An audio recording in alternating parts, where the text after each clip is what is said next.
Hey guys, I'm Jerry. I'm Sierra. We're ladies. And we tangent.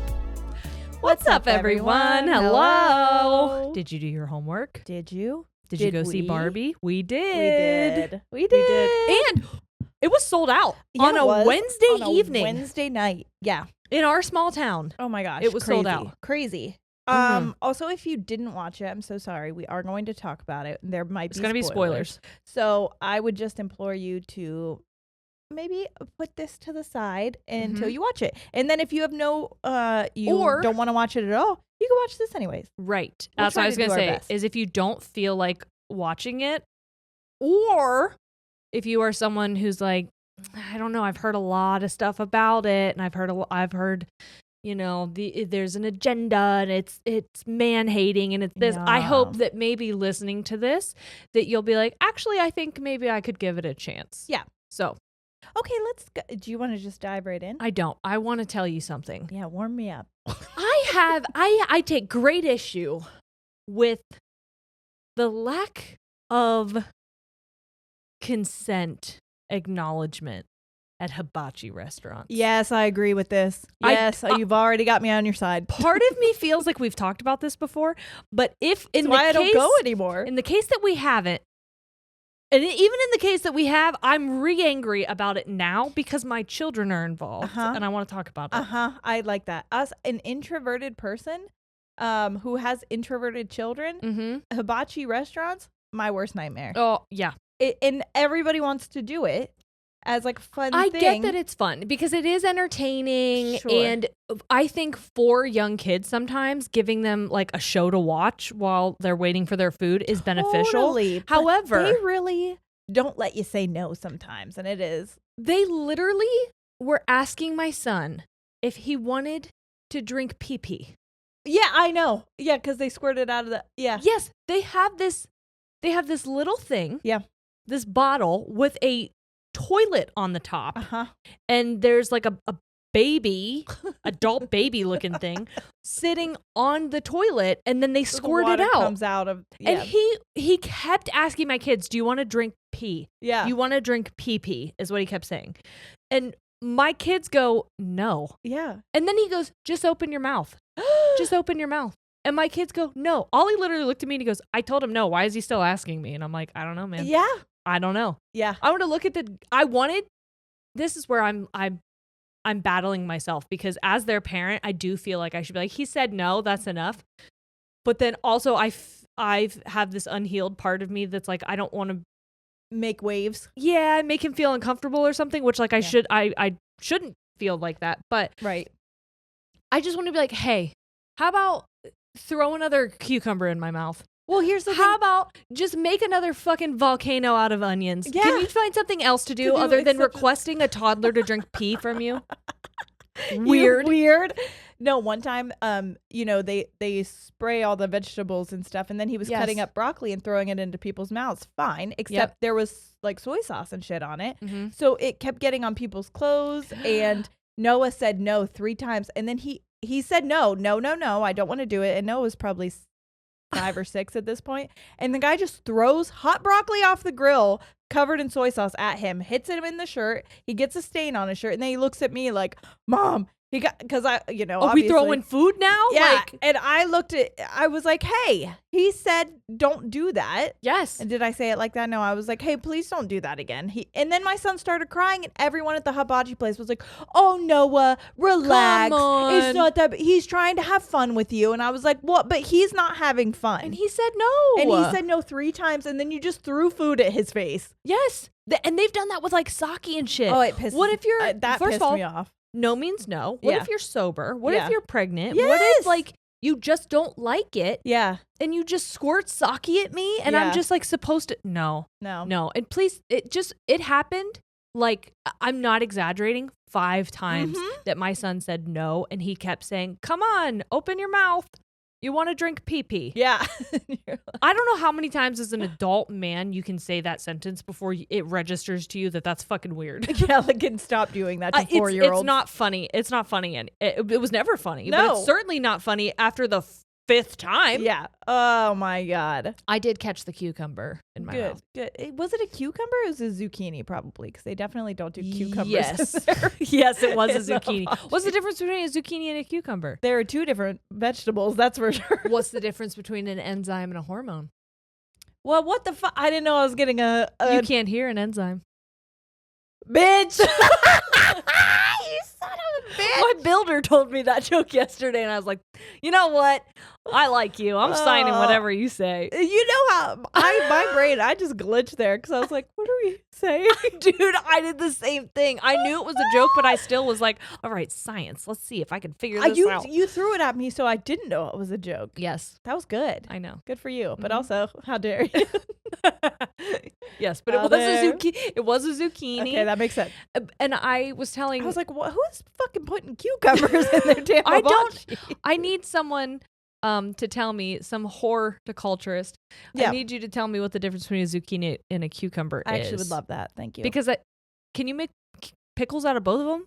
Are pickles just like anything that's been pickled? Or is it... These are all good questions. Pickles are pickles, but pickled things are pickled things. Pickles are cucumbers. Right, but you don't call them pickled cucumbers. You just call them pickles. But you can like pickle other things. Is the act of pickling just like vinegar? I don't know. And salt? Yeah. Because I know I had to pickle onions when I was cooking before. So you can pickle onions, but you don't call them pickles, but they're pickled. Do you know what I mean? I do know. This is very interesting. Wow, you got my brain going. Are pickled cucumbers the first this is pickle? Why we need Hank Green. I wonder if he knows about pickles. Pickling? We'll find out maybe. But maybe. That's what I'd like to know. Yeah. But anyway, I did catch it, and he didn't cook it yet, so it was a raw. Oh, that's good. Zucchini. Yeah, mine were like from it was an the grill, unpickled pickle. So I was like, hey, this is 1 hot, 2 covered in sauce, and I'm not sure. I'm not sure I like that. Sometimes they do rice, and then it just explodes in a rice bomb on your face. Now there's rice everywhere. I have a very narrow mouth. Yeah. And so the hole when I open my mouth is very small. Yeah. So even if I wanted to, I'm at a disadvantage of trying to catch anything you throw at this mouth. I am almost. You ever seen a smallmouth bass? It's me. This bitch. No, it is. I feel like they maybe don't take neurodivergent people into account. Well, we did choose to go there. Sure, you know what I mean? Sure. But like I went there. You should just be able to have fun with your family who are maybe not neurodivergent, or maybe just who want to do it, and also be able to sit and watch without being like goaded into it. I like the food. The food's delicious. I like that you can catch an egg in your hat. That's fun. I like the onion volcano. I like the onion volcano. So fun. I like when you make it a train and you move it and you make it go woo woo. I like that. That's fun. I just don't want to be involved. I like when you put a sparkler and some ice cream and you sing happy birthday with a gong. Yeah, I like that. That's good. We do love that. Maybe just if you want to involve people, maybe you listen the first time you say no. I'm also curious how accurate hibachi restaurants are. Like, because are they traditional? Oh, this is something that I can't. I'm so uncultured. Well, that's what I'm saying. Sad. Like, is it another like caricature of a culture, or is it like I don't know. I don't know. I will say that I would love to go to Japan. Chapin? I really wanted to say it. I don't know why my mouth was just like, we're gonna fuck this up. Like you're chewing. We did that earlier when you were saying that you were jiggly. Yeah. What was I trying to say there? I don't know. Jittery. But I said I'm jiggly. Incorrect, but also accurate, because when I was jittering, I was jiggling. Yeah. But yeah, Japan. Jitter while you jiggle. I would love to go there eventually. Japan. Now I don't know if I'm.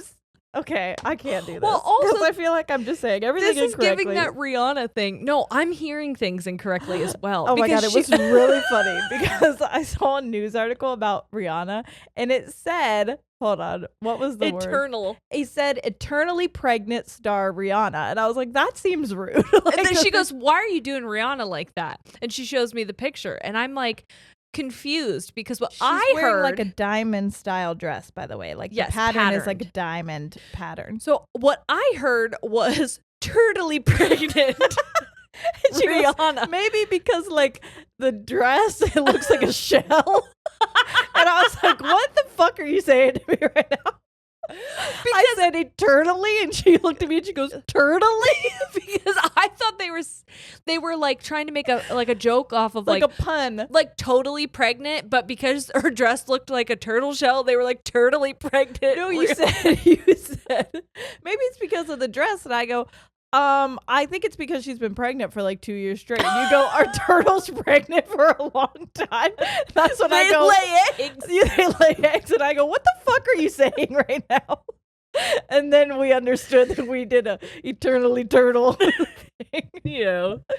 But it was very funny to get to that moment because we were both like, what? And then in classic us style, I had to comment Boy Meets World and then go, they want you to take the roles. So anyway, Pod Meets World, we're ready for you to collab with us. We will just say your own quotes. You know what's funny? Constantly. What's funny is that like we will say like so-and-so, we want to collab. So-and-so, we want to collab. And we never ask any of them. No, we never actually pursue people necessarily because we're highly intimidated by them and afraid of rejection. So we just hope that they end up hearing it and then approach us. Hey, it's worked though. It in has some worked, aspects. It has worked. Yeah. Even though some people want to say it hasn't. We were actually, I was going to surprise you. What? We were going to actually have Margot Robbie on the podcast Shut today. the fuck up. But then she heard how we talked, called her Margot, but we weren't talking to her. We were just addressing her name in general. And she was like, I'm like, I can't come on there because Margot. And I was like, that's fair, Margot. I'm so that's fair, Margot. Whatever, Margot. No, Margot's a lovely name, and you're a lovely human. And I am sorry I sexualize you so much. Yeah, it's hard not to. I'm not gonna lie, Margot. I know. They even talk about it in the movie. They do. Okay? They do. Yeah. Speaking of her, and I said this to Jerry, which was shocking to me to find out, she's only a year older than we are. Yes. Which I didn't know. For some reason, I think I look up to her maybe. And so I was thinking she was in her late 30s, not because of how she looks, obviously. No. She looks everyone in Hollywood, you never really know their age because everyone looks incredible. Well, and I think I just am confused about how old we are. Well, I'm like, oh, she's in her 30s, so way older than me. And then I'm like, bitch, you are also in your 30s. The other day, I think Ollie was asking about how old I was. And Shane goes, your mom is a beautiful age. And I go, I'm not afraid of talking about how old I am. You can say what number it is. I'm 31. And he goes, you're 32. I was like, oh, fuck. Shit. You're Where right. Did that year go? You're right. That just happened, huh? He's like, you just threw a birthday party for yourself online. I'm like, oh, giant 3-2 balloons. Yeah. But I think that I didn't realize that Margot Robbie was around our age. Margot. Because she's been in so many incredible films. Well, she's been since she's been like a teenager. And she's been alongside like Leonardo DiCaprio and he didn't try to date her. So you knew she had to be over 24. And then she's done like I, Tonya. She did what's the movie? Different Color Pigtails, Daddy's Little Troublemaker or whatever. Oh yeah, she was a Joker something. But it's Harley Quinn. Yes. She's played so many fucking iconic roles. I know. And did you know, here's us kind of going into the Barbie movie. Let's talk about it. Did you know that she actually was the initiator for it in 2018? I think there was allegedly supposed to be a Barbie movie with like Amy Schumer. There were 3 other Barbie movies. I have that as my trivia that I was going to tell you. But in 2018, Margot Robbie was like, I want to pursue this film. Yes. And she connected with Greta Gerwig. Yes. I didn't know. She's actually the one who wanted Ryan Gosling. Yes. She saw a viral video of his. Mm-hmm. And then was like, I want his. Where he broke up a fight? Yes. Yes. She's like, this is BenKen energy. It's Yes. gotta be him. Yes. Which, before we get into it, I would like to say that Ryan Gosling is such a phenomenal actor. I mean, so is she. Yes. But like, he surprises me in every role. I'm always just like, God, I want to hate you, but I love you. But also, you're making me feel. I just love him. He seems like a pretty boy, so I feel like I don't want to love him. Yeah. But God damn, he is likable. He's so fucking likable. Yes. That's the thing. He is so fucking likable. I think there was a lot of people whenever like the imagery came out of the two of them as Barbie and Ken, where they were like, why the fuck him for Ken? After watching the movie, there could have been no one else. No, it was so incredibly perfect. He Yes. was iconic in that role. Yes. So where do we want to start with it? I know, you tell me. I don't know. The movie. Well, first of all, let's just talk about how we went. Fantastic. Yeah, the movie was phenomenal. When we get there, by the way, it is sold out, which we were shocked. And Jerry's like, thank God I bought our tickets earlier so we don't have to worry about, because there were so many. We were there with a lot. I'm not going to lie. We were there with a lot of preteen and teenagers. Yes. At first, I was horrified because I was like, we're standing in line for popcorn because we wanted the full experience. Okay, popcorn, candy. We were doing all of it. I was like, I'd like a kitty combo, please. She did. I was like, no, I'm getting a large. And her sister Randy came with us. So me and her shared a popcorn. It was beautiful. But they caressed hands and they're like, no, you go. We did. I was like, oopsies. Sorry, you go first. As we're standing in line, I looked at Jerry and I was like, I am mortified at how we are the oldest people right now in this line.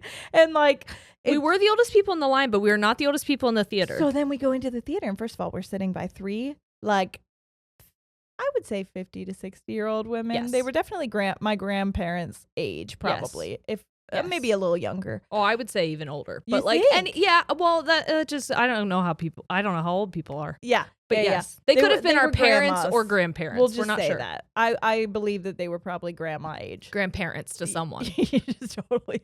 But so is my mom, so that's a good guess. That's what I'm saying. Anyways, so and then we even saw people like there was an older woman that I would say was probably in her 80s walking in, and I was like, oh my God, I'm loving the energy that we've created in the studio today. So much girl power, but also woman power, and it was very like there was a girl as young as maybe like 6 or 7-year-old who was there with her mom, who I was just like, this is because Barbie's been around for 60 some years. Yes. Okay, so she came out 1959. Right.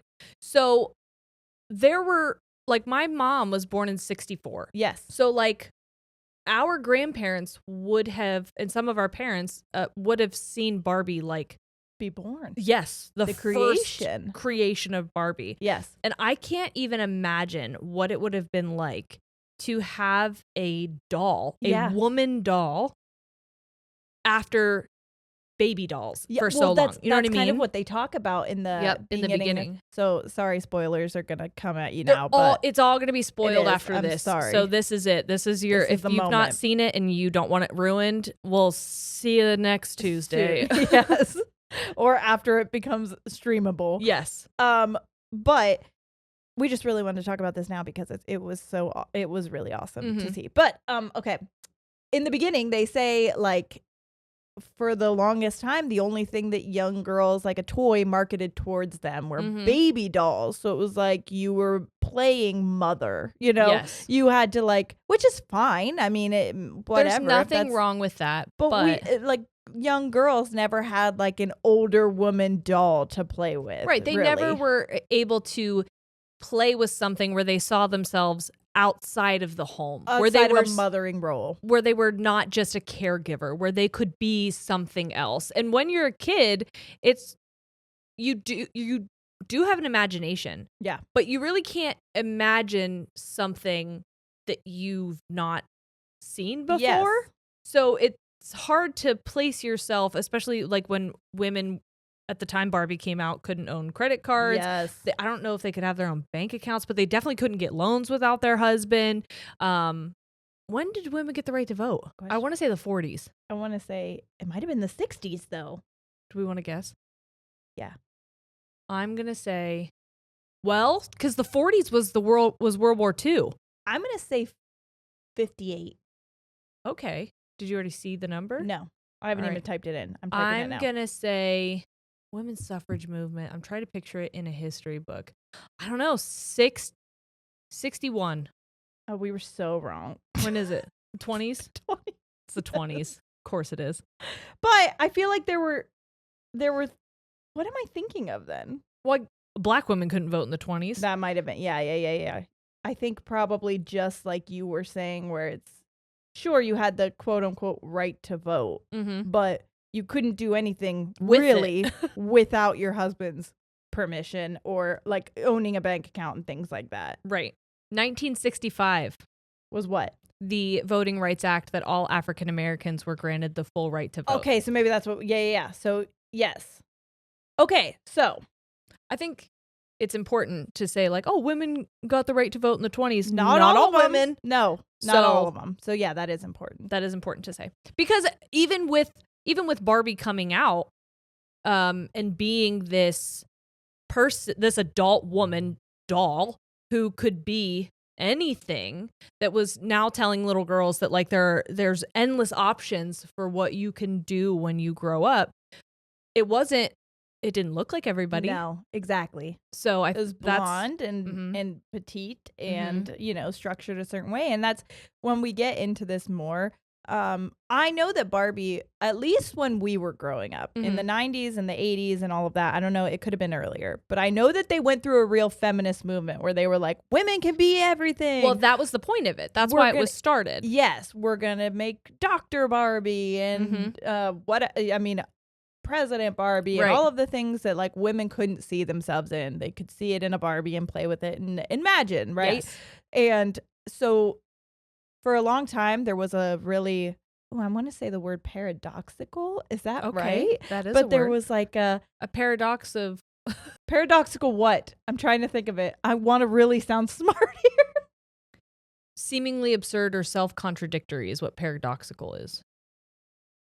Okay, so it's like Barbie wanted to be feminist, and then there was so many feminists that were like, Barbie is actually what's wrong with the antithesis of feminism. Because, God damn it, we sound smart as shit right now. Paradoxical antithesis. It's like, great, here's this which super I think is skinny, the same thing. big boobed blonde bimbo. Yes, essentially, and it's bimbo Barbie. I had that one. It totally me too. I am bimbo Barbie. I'm just kidding. But it was basically like, oh great, so now we have all these little girls looking up to this role model, quote unquote, that is everything that we don't want women to think they need to be, which is like, right. I don't know, unrealistic expectations of the physically and of the body, and just like perfection, always in high heels, all of those things. So it was very interesting that there's like two sides, and I loved how they portrayed that in the movie. Well, that's what I was going to bring up, because I watched an interview with Margot Robbie. I wanted to say Margaret, but I'm gonna stop because I know we have to. Because I'm trying to respect you, Margaret. It can't be the bit the whole time.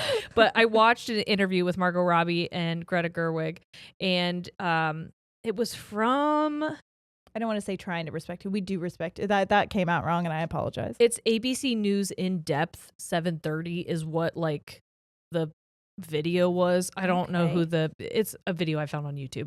But anyway, so the interviewer was speaking to Margot and Greta and was asking them questions. And that's how I found out that Margot Robbie first went to Mattel and was like, we are the people to make this. I want to do this. And they basically had to convince Mattel to allow them to tell the story. Yeah, because did you know that Mattel, even like in the beginning, in the first Toy Story, Mattel did not allow, Barbie was supposed to be Woody's like Bo Peep. Oh. And they wouldn't allow Barbie to be in that movie. That's good. Yeah. I like, Mattel's come a long way. Yeah. So then, once they saw the success of the first Toy Story, then of course they let her be in Toy Story 2. And then it was a Barbie and Ken thing. But I just thought that was interesting. Anyways, sorry. No, you're fine. You're fine. I'm just trying to like read where I wanted to kind of put this in. But Mattel essentially in the movie is its own character. Yes. And so they were saying, we don't want to make this movie if we have to shy away from the problematic parts of Barbie and the history of what Barbie has done. Because when you hear Barbie, and this is something Margot was talking about, was it's a globally recognized phenomenon. Yes. It is an idea, and that's Barbie being an idea is referenced in the movie, and that's such an important thing to acknowledge, is that the idea of what this was supposed to be lives longer than the people who created it, than the people who first played with it, the people who have evolved it. The idea remains, but you don't get to like dictate how an idea festers and grows and what it changes into. And so some people have a very visceral reaction, positively or negatively, when they think about Barbie. And both are important to discuss. Yes. And so they were explaining to Mattel, like, we're not going to want to make this film if we have to take away those parts. But what we want you to know is that at the center of it, it comes from a place of love. It comes from a place of wanting to grow and wanting to progress the idea of who this person is supposed to be. Right. And not just kind of breeze past and like slap a Band-Aid on it. And I think they did such a phenomenal job of doing that. I agree. It was really beautiful. Greta Gerwig wrote the film with her partner, Noah. Okay. And when she gave the script to Margot, Margot was like, this is brilliant, but they're never going to let us make it. Yeah. Because Mattel, obviously being a character in it and it poking fun at itself and really talking about the complexities of Barbie. In the movie, Barbie Land is this like utopian place where everything is solved, and they believe that feminism and equal rights have been reached in the real world because of them. Because in Barbie Land, everything is perfect. Right. And then Barbie ends up going to the real world, realizes that's not fucking true. And she gets her ass handed to her by a teenager. Yeah. And I can imagine Mattel reading what that monologue was of that teenager to Barbie, basically saying, you are everything that's wrong with feminism. Yep. With the world today. You're a communist fascist or something like this. So I can imagine Mattel reading that and being like, holy fuck. Like, it's rough. It's rough to hear. Yes. But the fact that they let them keep that in and like let the story arc continue to be able to show the complexities of like going from this pure blissful almost girlhood, even though Barbie's an adult, she was in her blissful girlhood to becoming a woman and facing the harsh realities of the world. Like, I'm so happy that story was able to be told without ignoring you know. Yeah, exactly. Something Greta said about Margot was Margot at the end of conversations would be like, does anyone have any fears, hesitations, issues with what we're doing?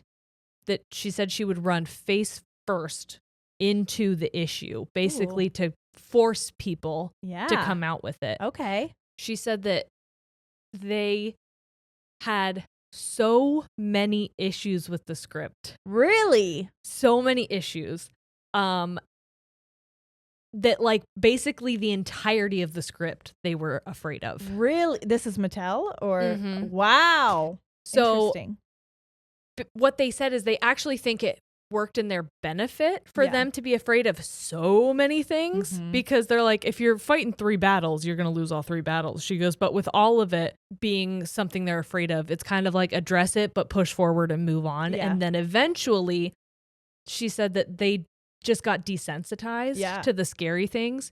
And whenever I was listening to her speak, I wrote this down because a lot of it, I was just like, I'll just talk about it with Sierra. But this I wanted to write down. That part of saying like you address what you're afraid of, but you just push on and then eventually you just become desensitized. Part of me thinks that that's because you get to a point where you're so committed to the idea that the scariest thing is not following it through. Yeah. So it's like, I'm actually not afraid of the stuff I was afraid of in the beginning. I'm afraid of not following through on all of the stuff that we've pushed forward on.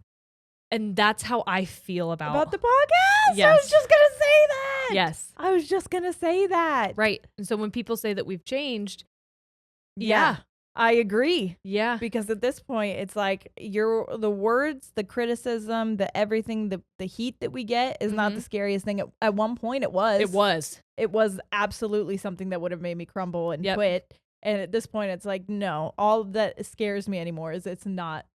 Is not doing it. Going forward. Not following that voice. And something that was interesting to me about Greta and Margot's relationship. So Margot was very intimidated by Greta. Really? Because she was like, this is this indie director. She's directed Little Women. Yes. The new Little Women and Lady Bird. And they were huge feminist pieces. Yeah. And so she's like, I'm intimidated by this like indie director. I'm like prepared to just feel like an idiot next to her. And she said, Greta is intelligent without making you feel stupid. And is funny without making you feel boring. Oh, and I was like, I got that in the movie. Yeah, I agree. I agree. Through Barbie, honestly. Yeah. And I don't know that Margot would Greta would view herself as like a stereotypical Barbie. Yeah. But I feel like stereotypical Barbie, who I would have been incredibly intimidated by. Yes. I felt like you're smart without making me feel dumb. Yes. You're funny without making me feel boring. 100%. And that was such a cool thing to witness. There was another interview that I had watched where the interviewer said, Barbie has been so many people's best friend. Yeah. And after 60 years, we finally get to meet our best friend like on the big screen. And I thought that was so cool. That's what I was so excited about. And it was so funny because Corey even said to me, he's like, I just didn't realize you were such a Barbie fan. And I was like, do you know me at all? I said, number one, the fact that I'm so into The Sims is just a video game Barbie. Yep. Let's be realistic. I was playing The Sims before I had a computer to play The Sims on. Yes. Through my Barbies. And yeah, it was like something that I did every single day. It was a way to like have a storyline outside of my kind of sad childhood at the time. It was a form of escape. Yep. And so it was awesome to see. I did love parts of the movie that felt like you were playing, like how they floated off of because they didn't have stairs in the early dream houses. So you kind of had to do that, and how they were drinking out of cups. Being a bitch. Sorry. Drinking out of cups. Not my chair, not my problem. Without liquid and just all of the little things. Like you open up the fridge and it's a sticker for most of it. Yes! And those little moments, I was just like, I thought to myself when we were in there, like, we might be the best demographic to absorb this movie, you and I. Yes.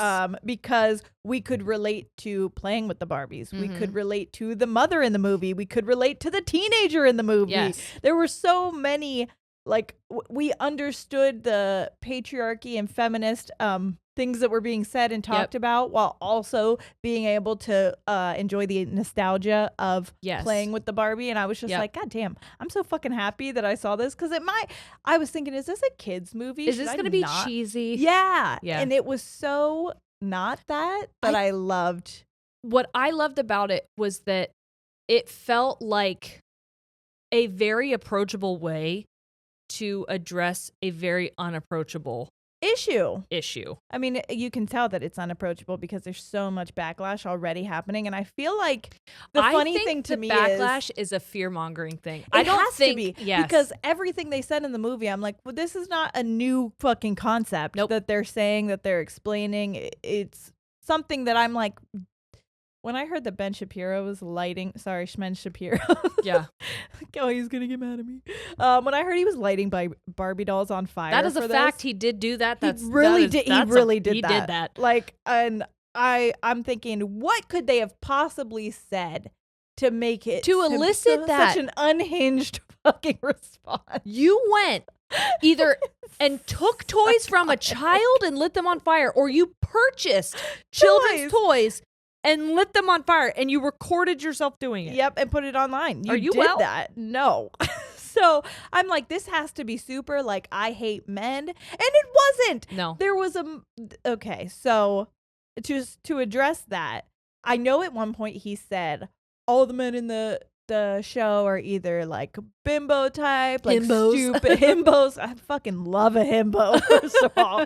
But it's like they're dumb or stoppy or something like that, right? And all the women are. And I wanted to be like, you don't see why they did that. The whole fucking purpose was to show that that's what they did to women in movies for so fucking long. You didn't have a woman lead. You didn't have a female character that was, or even a female presenting character that was the hero. You didn't have a female character that was the smart one. You had silly bimbo side pieces that were there for the comedic humor. Especially the better looking they were. Yes. The stupider and more useless they were. It's like they ran straight into the point here and then still were like, I'm mad. Are you mad because it's a man now in that role? Because that's the point. What they're telling you. That's the whole fucking point. Well, and that's why I say I think those reactions are a bit of fear-mongering, because when you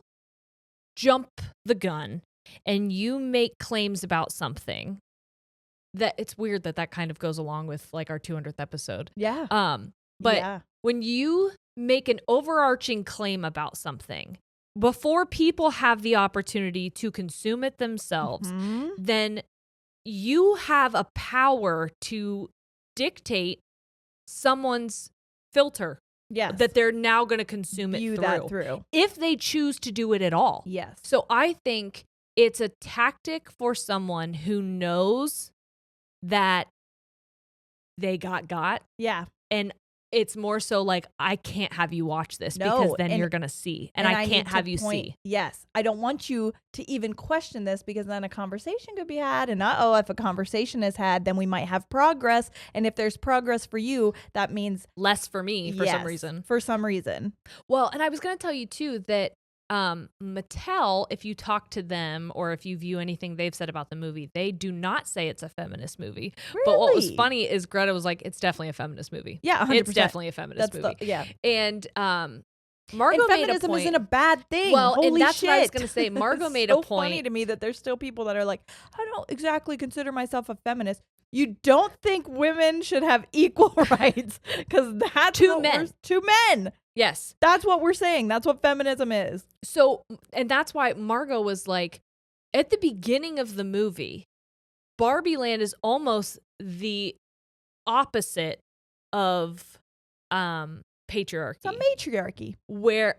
And it's not necessarily, she said it's like the opposite of misogyny. So I'm assuming misandry, and not necessarily like in a men hating way, but in a way where men had no power. Yes. They were just accessories. They were just jobs. there. Ken's job was beach, which I fucking loved.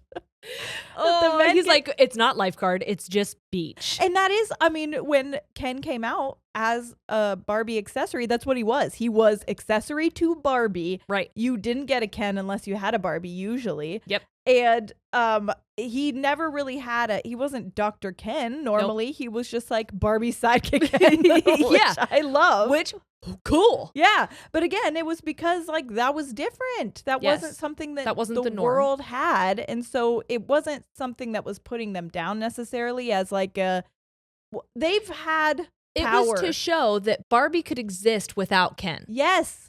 That she didn't need Ken to be anything. To be Barbie. She could be Barbie, and she could be any of those different occupations of Barbie without Ken. Yeah. Like sans Ken. You know what I mean? And they made that point in the movie. Yes. Early on. Right. And that's just history, babes. Yeah. But what I they think were eventually saying, they did give Ken more, and that's probably like as we grew up, because I remember Ken having a little bit more, maybe. Well, I'm sure lifeguard that Ken. I'm sure that he just started again being continuing to be an accessory to Barbie to like have his clothes match hers as well. But go on. In the movie, then Ken goes to the real world with Barbie, discovers patriarchy, and is like, oh my God, this is amazing. Awesome. Like, men are respected here. Men are revered here. They have purpose here. I'm going to take the idea of patriarchy and take it back to Barbie Land. And so you see then how the patriarchy, the way it is in the real world, when you apply it to Barbie Land, where it's just this like utopia almost, you can see the more concrete issues, I think, faster than and more clear. It seems ridiculous. Yeah, of course, because it's such a jarring difference than what it was. But then towards the end, it doesn't go back to the beginning where Barbies are over the Kens. It's just like why I thought it was weird, because I'm like, Ben, did you watch the whole movie? No. BenKen? No, of course, BenKen.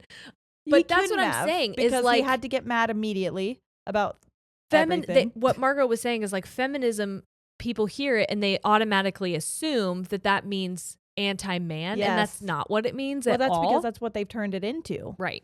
Because it's easier to create an enemy of a word that you have changed the definition to than an enemy of somebody who's like, I just like equality, please. Yes. Can I have a little? Yes. And they're like, I'd rather you had none, because then I lose my power. So what I'm going to do is make everybody hate you and hate your idea by telling you that you don't want me to have any. Mm-hmm. That's not fair to me. Oh my God. There was another thing that I found interesting that Greta said, which was that she was newly postpartum after having a child when she was approached to do the film. Really? And they were like, so what made you want to do it? And she was like, basically, I don't know. There was just a feeling. Yeah. There was a feeling, and I decided to lean into it because she thought that it was going to be a career killer. Yeah. She thought if I direct this movie and I fuck it up, because there's so 100%. Many ways that it could fuck up, then I'm done. Yeah. There goes my career. And she said it was scary because of the idea that everyone already kind of had an idea of Barbie. Oh yeah. So you're competing with everyone's idea and they're of all Barbie different and because experience. Barbie has changed through. How old is Barbie? You know what I mean? Yes. We're talking in our 60s, Decades. 70s. Yeah. Right. And then she said, but also there was no story. Yeah. It's not like she was like with Little Women, she was adapting and using a already created storyline and just, now it was hers. Yeah. Her version. Taylor's version. But Barbie, it was just like, what do you want to say? Yeah. What is your storyline? And so she's like, there felt like there was so many opportunities to misstep and fuck it up. Yeah. And I didn't want to do that. And I'll say, after watching it, I think it is one of the most incredible, beautiful pieces of film that has ever been made. We walked out of the movie theater and I was like, I'll go see that again in theaters if you want. I just tried to take Shane yesterday. Yeah, I want to take Corey and Noah. Like Noah said he would want to go, and I was like, absolutely, I think you should go. I think it would be great. It discusses so many incredible, tough themes in such an approachable way. And like there's so much humor. Yes. And there's no like overtly talking shit. Like no. I think the reason that we played with Barbies when we were young, and we said this when we were like, think about how you played with your Barbies and I'll tell you about your trauma. I think that when we were young, like you were saying, you can almost act out your own life from a third party perspective and do it in a way you would want it to be, or like just less emotional. You can almost like you take the power back a little bit, like dumb it down kind of. Yeah. And so I feel like when they're talking about autonomy, and the male ego and the idea of girlhood to womanhood, they do it in such a way that's like they're doing it technically through dolls. Yes. And so it feels easier to digest. 100%. There was also a moment I wanted to bring this up when you were talking about, because this was also something that Greta said. Greta, like we're old besties. But there was that scene where she's at the bus stop and there's an older woman there and she looks over and she was like, oh my God, you're beautiful. Because at that point, everybody in Barbie land is a Barbie. So they're all perfect. And there's like a point in the storyline where things start going bad for her. She starts thinking about death and things like that. And she has cellulite. She gets cellulite and she's like, oh my God, I can't have cellulite. I have to be perfect. Right. So I have to go fix this issue. And so when she sees somebody who is aged up and she tears up and is like, you're beautiful. Okay. That moment, apparently they said like, hey, we can scrap this. Production tried to take it out and be like, the storyline will move on fine without this scene. Yep. And Greta was like, if you take that scene out, I don't know what this movie's about. Right. Like kind of saying like this was such a huge that gave me goosebumps. I know. That's why I wanted to say it before I forgot it. Yeah. But I loved that because that was such a powerful moment for me as well, because it's hard when you're in your 30s. When you're in your visually aging age. Yes. When you're like, okay, I can see wrinkles happening. I can see parts sagging. I can see I'm not who I was in my teens and 20s. It's jarring. Yep. It's not what we normally see on any kind of social media. It's not normally what you see in, and up in until media the at recent past, everything has been airbrushed and edited out. Yes. So when you finally see it on yourself, you're thinking, this isn't supposed to happen. It's not supposed to happen to me. This is bad. This is wrong. Expiring. I'm molding. Yeah. Someone help. Yeah. And so that moment where you can see the finished product, which is a beautiful older woman, and you're like, it made me feel, I teared up during that part because I was like, damn, man, aging is beautiful. It's something I want to lean into. Am I trying to slow it down a little? Sure, skincare is important. But at the same time, it's not something that I am so terrified of because I really was. Yep. And yeah, I just really like that they put that because I'm thinking of all these teenage preteen girls in the theater who are watching that moment. And I'm like, I want them to know that that is like, it's something that you should not be afraid of. Right. I guess. It's not scary. Another thing, thinking about things that you shouldn't be afraid of and like leaning into, which I related to that Greta also said, was she was talking about how in adolescence, because ultimately, aside from, you know, the patriarchy and feminism and bodily autonomy, like a huge, it's a coming of age story, but not for a child, for Barbie, essentially. Barbie is the child figure in this coming of age story. And she starts off in this idealistic kind of worldview. And Greta was saying, like, I remember looking at my friends who had daughters, and I remember thinking about little girls who do the most, essentially. Like, they wear the dress and the gloves and the tiara and the tutu and the shoes, and they, at some point, one by one, they start shedding all of those pieces because the world tells them it's too much. Yes. And like the teenage character in the movie was kind of like the opposite of Barbie, where she was like very much so me as a middle schooler, high schooler. She fucking knew the world and what was up, and she was not going to sugarcoat things, where Barbie was still living in this la la land. She's been hurt. And so some shit. Now she's confronted with that was like the actual moment of having a confrontation with the real world. Yes. And now what? Yeah. Do you lean into it? Do you run away from it? And I think sometimes you go back to pretending like everything is fine and everything is not a big deal. And yes. Do you shy away from kind of trying to figure out how to reassess and what's important to you and acquire your autonomy? Or like, do you do that? Do you crumble? Because it's so much easier to just run away and pretend everything's perfect. Which a lot easier. And if you look, Barbie goes back to Barbie Land and sees all of her friends who used to be in charge and running things now all of a sudden are reduced to just getting the Ken stuff and cheering them on and being giving less them than. Foot massages. Yes. I love when the one snaps out of it and she's like, I don't want to touch a foot. And they're like, you don't. No, you don't. But yeah, I thought that was such a cool thing to see, because then at the very end, Barbie does become an adult woman. Like she enters her womanhood by choice and owns it in a way that a lot of women are either afraid to or aren't given the opportunity to. And because it's a hard choice. Yes. It's not something that's fun. And that is why when we accessible. Sit here with a microphone, I'll tell you, as somebody who used to be kind of like pick me, man. Like, I love blah, blah, blah.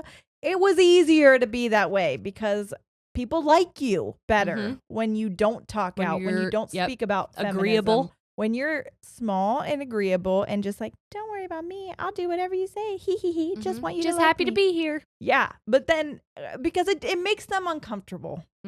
And I'm not here to make you comfortable. I'm here to live my life and my truth. And if I see something that I think is wrong, I'm going to say it. It's especially hard now that we have microphones. We get a lot of shit from a lot of different people, surprisingly, not just men, anyone. Yeah. And it's because we are saying things that I think it rocks that ability to just sit and be complacent and comfortable. Mm-hmm. Because if you acknowledge it and you know it's wrong, then you have to do something about it. Well, and for some reason, people believe if they confront something within themselves and they are like, this is wrong, that somehow that means they're bad. Yeah. And like, I don't think so. We've said so many times that like the word ignorant has been synonymous with bad. Stupid, yeah. Like, and it's not. It's just a lack of knowing. Now, if you want to sit in your chosen ignorance, that is not great. That's different. That is a choice. And that does come with some association. But like just a not knowing or not feeling ready to like heal certain parts of you is totally understandable. But like that doesn't mean that there's not stuff to heal. That doesn't mean there's not stuff to work on. And I love that this movie confronted so many pieces of like, I think you need to lean into that. Yes. And none of it was, for as made up as Barbie and Barbie Land is, when Barbie goes to the real world and experiences real world things. Oh my God, it was all shit that you none of it was exaggerated at all. If you ask any female presenting person, they will be like, 100% Yep, that's happened. That happens to me. Like, when she gets catcalled, I got catcalled whenever I was going to change my name. Yes. Like at the Social Security office. We have before walking out of our office just across the street to go eat. Like it's not exaggerated. Not at all. It happens. It's happened to me since I was 10. 10 years old was the first time I remember being like leered at or catcalled in some way. And I was a literal child. My neighbor used to whistle at me every day that I walked home from school. Yeah. Yeah. Every single day. Horrible. Horrible.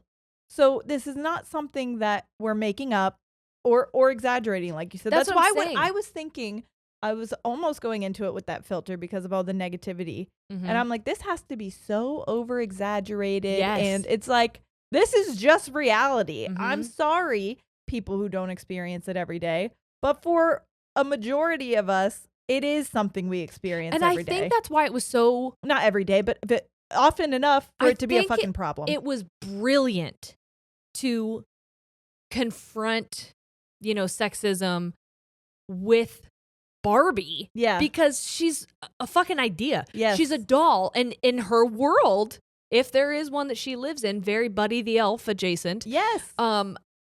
There is... This stuff doesn't exist. Yeah. And so what... I think a lot of times when we talk about it, it comes from a place of living in, okay, let's take myself out of Earth. Yeah. And just act like this is the first time I'm experiencing it. Because babies are aliens from another planet that are just trying to figure out what this is. Yep. So if I am imagining it, Barbie is essentially a human baby, but in an adult woman form. Yeah, adult baby. Comes to the real world and is like, what the fuck is this? Yeah. This doesn't have to be the way that we speak to each other or about each other. Now, Barbie has her own flaws.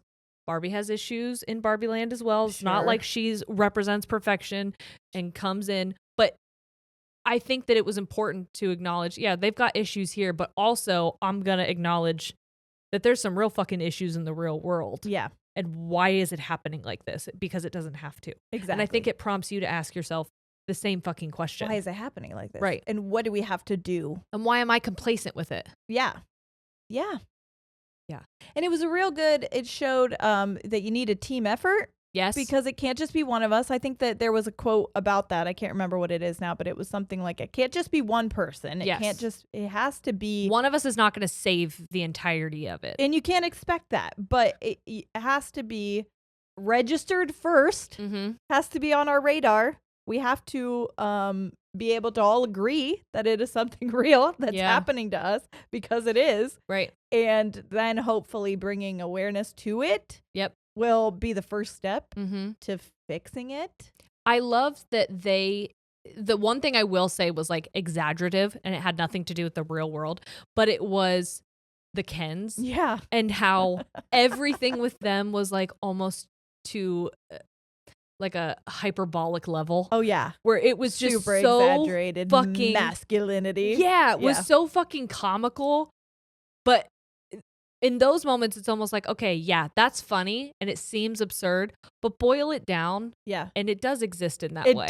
It does. I know it seems crazy when they are being like, welcome to my Mojo Dojo Casa house, and they are pretending to ride horses, but they're just like walking and moving their hands. Or when they're doing a dance battle. Yes. And as like to simulate war. But like, you think a dance battle's weird? Wait till you find out that they actually kill each other. Yeah, like, you know what I mean? Over like power and money and land. Yes. And resources. Yes. Yeah. I know that like they made it funny by making all the Kens sing the same fucking Matchbox 20 song. That was such a good moment. But if you can apply it to the real world, it's not funny anymore. No, it's not. So, okay, so speaking of the Matchbox 20 song, this is a trivia thing that I read about it, and it says the reoccurring song that Barbie sings. Did we talk about the Matchbox 20 song? Yeah, you just said they sang a Matchbox 20 song on the beach with the Kens. Oh, I did. Yeah. I thought I was just singing it out there. Sorry. You did do that. We did take a break and I sang it to the room. It says the reoccurring song Barbie sings is called Closer to Fine by the Indigo Girls. Its writer, Emily Saliers, says that song is about not beating yourself up too hard to get your answer from one place. It's about being confused, but looking for the answers. And in the end, knowing that you're going to be fine. I love that it's the Indigo Girls as well because they are lesbian icons. Oh, hell yeah. Whereas the reoccurring song that Kens sing is Push by Matchbox 20, and its writer, Rob Thomas, says it's not about physical violence. It's about emotions and how somebody can push you around without even lifting a finger. In that song, it's the guy who gets pushed around by a girl he's having a relationship with, which is so, I love that they chose those two songs because that is that's what Ken is feeling. And Barbie's completely unaware that she's making him feel that way. But that was like a moment that they had at the end where she's like, I wasn't trying to make you feel that way, but I also just don't need you. Yeah. And that's okay. I'm allowed to. You're free to be your own person. I want you to be your own person. You don't have to be in my shadow, but at the same time, I am not responsible for you. Right.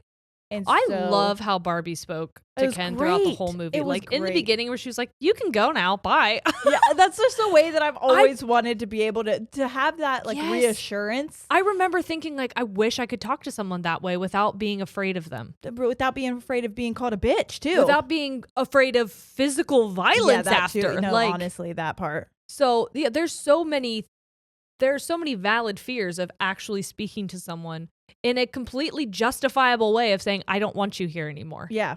And I know that some men, I won't say women or female presenting people because I don't necessarily know that there's anyone who'd be like, I've never felt that way. I think the only person who could say I've never felt that way is a man. Yeah. And I feel like, and we're not saying that all men have never felt that way. I'm just saying. Yes, that's the only person I think who could feel that way. Yeah. And say like, oh, I've never been afraid to just like voice my opinion or say I don't want someone there anymore. But like, oh, I know when I've talked to Corey about it, he's like, what? Just tell him this. And I'm like, I'm literally afraid. Yeah. Of what? Of being hurt. Like that is a real fear I have to live with. Physically, mentally, emotionally. Yes. Truly, madly, deeply. There was one other thing. Sierra has more trivia. I do. But I have one other thing I want to share, and then I'm going to pass it over to her. But what they said, and this comes with like not only Barbie and the Kens and the humans and Mattel being characters, but like how do I want to say this? So Mattel knew that it was a character in the same way that Barbie and Ken and humans were, okay? Yeah. And they knew that they were going to be called out on their flaws, like their lack of having a female CEO. Yeah, then they were. Their lack of female representation in the job and in the creation process. That pushes feminism and femininity so hard. Which I think, beautiful. Thank you for fucking allowing yourself to be called out. Yeah. But that's what Margot Robbie said is being self-aware was our access point. Yes. If you are self-aware in the film, if Mattel is like, I'm willing to be self-aware enough to have this film call us out. Yes. And Barbie, the idea of Barbie was self-aware to be called out. Then I think that it should make it easier for the consumer to look at it and when they feel called out, yes, say, okay, you're right. Here's an access point for me to understand and do some self-reflection. That's step one. And so I think it's beautiful that Mattel allowed themselves to be an example of that. And they said that their whole goal with people walking away from the film was to know that at the center of it was a huge heart. That I felt that. Me too. They said that no matter how many hard things were discussed, the thing that they wanted people to walk away with was that it was centered around love and their heart and wanting things to just be better for people. Listen, I'm going to take it back to our 200th episode because these really just keep correlating. I know. But I think in a world, we're a good example of it now because we're in the spotlight. And in the world today where everyone has access to you, if you put anything online, like literally anyone, it's very hard. You're not going to please everybody. Right. And that's just the reality of it. So there are going to be so many differing opinions all the fucking time. But I think that's a good, it's just us. If you know at our core that maybe we're not doing everything the way that you would like us to do it or the way that you would do it or the way that you would see fit, you know at our core that we have a big heart and we're doing what we can to try to make the world a better place. And I believe that with the invention of Barbie and the idea behind it, that was a goal that maybe got lost in translation somewhere and maybe didn't come off correctly, or and even they didn't have enough knowledge at the time to understand what they were doing. Of solving those things didn't land every single time, but they showed in this film that they're willing to continuously acknowledge all of the ways and I will that they dropped the ball. always give people credit for doing that. That's a fucking tough thing to do. Oh, fuck yeah. It's so hard. It's yeah. so hard to be on that end of it. And that's what we've said to people who we've had conversations with after our 200th episode. Yep. You coming at me a certain way about what we said, that's fine. And I respect that you felt that you wanted to continue this conversation, but let's continue it. Like maybe I'm not the only one that needs to look inward. Yes. Is all I'm saying. And I feel like there has to be a lot of trust in order to allow someone else to tell your story in the way that Mattel did. Yes. So I'm not saying 100%. Mattel is the best thing in the entire world. And if people want to come and be like, there's problems here. I think they'll be the first people to be like, yeah, problems, and which is why they allowed it to happen. Anything in this world that hasn't had a history of something like that, especially when they've been around for that long. Right. The world was fucked up. Yes. And it still is. But I think it's beautiful that they gave this film the opportunity and the trust to be like, I allow you to show some of the ugliest parts of me. To hopefully make a difference. Yes. To make a change. Yes. I love that. Me too. That's big good. Ups. Yeah, big ups for sure. Here's some trivia. I'm going to do my best because I might skip some of these and whatnot. So composer Mark Ronson wrote the song I'm Just Ken largely as a joke and recorded a demo for Greta Gerwig, not seriously expecting it to be included on the soundtrack. However, she liked the song, and when she shared it with Ryan Gosling, he felt so strongly that it added to the character of Ken, he successfully advocated for it to be made a musical number in the film. Ronson remarked that he was amazed how much Gosling's interpretation of the song improved upon his original intent. It's hysterical. It's such a good... All of the Ken puns. Yes. I almost hate that I love Ken so much. Me because Ken's not the villain. That's why I also love this movie, because it's so complex. It's like there's not just a right or a wrong. Juxtaposition. Yep. Like we've everything and anything all of the time. There's so much of you empathize with Ken and his but I mean there's doll-manity. There's a humanity in knowing that someone can do bad things and not be a bad person. Yes. And it's just so funny. I don't want to love him. I know. Because I feel like in that way, I'm like, well, it wasn't about him. The men already have the power. I want Barbie to get the focus. But at the same time, fucking... That was such a... God, then you shouldn't have cast Ryan Gosling, okay? Sorry. He's the king. What's good is good. That's just feminism at its best, honey, because equality. Equality. We're not saying we hate him. Call out the artiste where perfection they deserve it when it's needed. And I also really love that him and Margot Robbie had such a say in the film because she had one request, Margot Robbie, for the director, and she specifically requested that she wanted a slide for Barbie's house that would go from her bedroom to her swimming pool. So that was her being able to, like, well, whatever. I mean, I didn't realize that Margot Robbie, like, was the one who chose Greta Gerwig, who, like, was kind of spearheading the entire operation. Right. And so she did have a whole lot of fucking say in it, like, being a producer and the star of it. I didn't realize. I thought, and this is my, what's the word? Ignorance, I guess, or my bias of just being like, oh, she's the pretty actress, so she couldn't have been, she got chosen, not the other way around. You know what I mean? Yeah. This is just a fun little fact that America Ferrera's husband in the film is her real life husband. Really? Ryan Pierce Williams. Yeah. I think that's so cute, isn't it? I love things like that. They had a really good chemistry too, so I love America Ferrera. So do I. Again, when I saw her, I was like, gotta kick it up. This is made for our generation. Can I tell you? Her in it and Margot Robbie and all of the things, I was just like, this is made for me. Yeah, it's like we grew up with them. Oh my God. Yeah, truly, because I felt like America Ferrera was my I don't know, and Gotta Kick It Up. I just loved her so much. And then she was in so many like Disney style movies and things. Then Sisterhood of the Traveling Pants.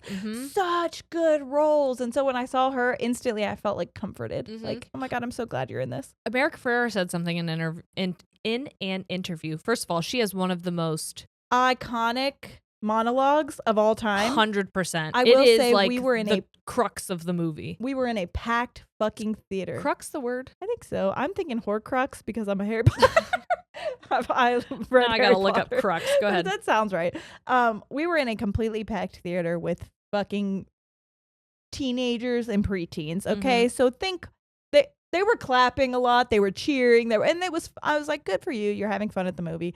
But like, there were moments where I was like, hey, shut the fuck up. Yep. Which is why we said we want to go see it again, because there were moments where I couldn't hear because of the kids. However, that moment, you could hear a pin drop. Yes. It was silent. Yes. And it was, I got fucking full body chills. I think one of the boys, or like a couple of the boys, tried to say something, and some of the teenage girls were like, shut up. No, I loved that. Yes. Oh, it was amazing. It was like those girls went there dressed, it was like teenage girls, young teenage girls went there dressed up in like dresses and cowboy boots and pink and glitter and all of these. I wore this shirt and I'm wearing it again because I was just like, do I own any pink? This is the only thing. I'm in my Oppenheimer attire, I guess. I'm just like the opposite. Here we are. But it was almost like they went there as like a yay Barbie, and then we're like, everyone shut the fuck Actually, up. Wait I'm a minute. about to be a woman right now. And I'm hearing shit that like I think I need to hear. Yes, it was almost like they were powering up. Oh, I loved it. Oh my God, did I love it. There was I was gonna tell you what America Ferrera said. Was that sorry, I didn't mean in the interview, someone said, will you read the script? And she was like, yes, I'll read it, because Greta Gerwig is a genius. But I did not see myself in Barbie growing up. Yeah. I did not grow up and have that relationship to Barbie. And because she read the script and was like, that's all addressed in here. Yeah. That is all a part of this. Yep. She was like, I'm on board for that reason. Oh, I love that. Isn't that cool? That is amazing. Ugh, I will say that this is going back to the theater. There was one person in the theater who did speak out that I was like, that's the funniest fucking thing that's ever happened. Honestly. At the beginning of the movie, they're all like dancing in Barbie land and everything's just peachy keen. So you know Dua Lipa? Yeah. She's the one who sings that dancing night away. Yes. The one that they did that number to. I think She's also a mermaid in the movie, right? Is she? Yeah, she was the mermaid Barbie. Oh. Yeah. Well, I'll tell you, Trixie and Katya call her Dua Peep, and I think that's just so fucking funny. I love that. Did you know that they invited Trixie, specifically Trixie Mattel, to come to the Barbie showing, the original one? Yes. I knew she got that. like an open invitation for being so like Barbie. Literally Mattel. Yeah. Sorry. Someone in the theater at the beginning, they're dancing, and Barbie goes, "Do you guys ever think about dying?" And record scratch, music stops, everyone's staring at her, and someone in the theater goes, "Every day, queen." It was so good. It was so fucking good. I was like, that's allowed. I will allow that one. That is the appropriate response at this juncture. Yeah, that was good. Good fun. I will say crux was the correct word, by the way. Oh, good. Okay, a crux, in case anybody was wondering, is the decisive or most important point at issue. Interesting. Mm-hmm. Okay. I would say that moment was. Yeah, I would say. The monologue. Yeah. Okay, so here's two just little fun Barbie facts that go along with the movie. So when Barbie and Ken are first in the car going to the real world, the odometer on the dashboard reads 031959, which is a reference to the first Barbie doll launching March 19th, 1959. Aww. Which I love that. And then also the font used in the film is based on the font that was used for all Barbie dolls and products from 1975 to 1991. So I think that's switched. Yeah, because it switches every generation. The Barbie logo is changed. So that the one they use for the movie is the one that they use for the generation, I guess, before ours, basically. Which I kind of love. Yeah. Margot Robbie reveals that she found an old bucket list with one of the goals being meet Ryan Gosling on it. Oh, isn't that cute? Yeah. I love that. Okay, and then also in the movie, Barbie is 23% exactly larger than everything in Barbie Land to mimic the awkward, disproportionate scale that real Barbies and Barbie activity sets are produced in. This is why Barbie appears too large for things like her car, or why the ceilings seem to be too low in their dream houses. Yes. There are awesome? So many subtle nuances.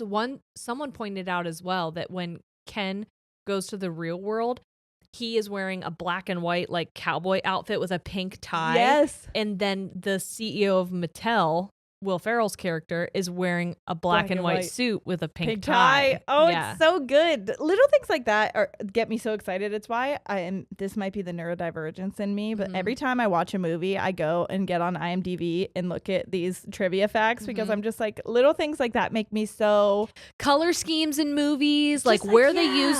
like. In the beginning, Barbie's in like lots of pink, and then towards the end, she's wearing less pink. She's wearing more blue or different colors, and then at the very end, she's in fucking Birkenstocks.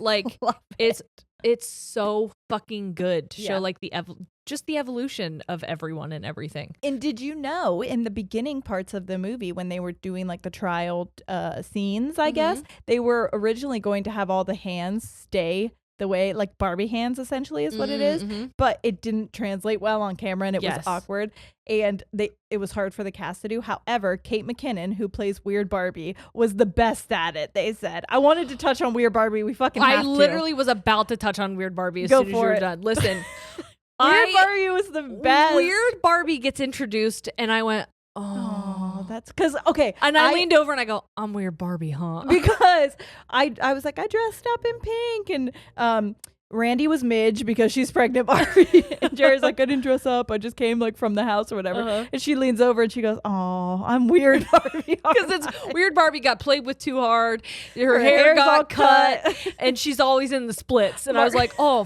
fuck. That's me. And then you go to her house and it's weird. It's not like any of the other Barbie houses. And I'm like, that's exactly my house. Up on the hill, weird shapes, weird colors. Yeah. Everyone's a little scared of me for some reason. It's like, sorry we call you Weird Barbie behind your back and also to your face.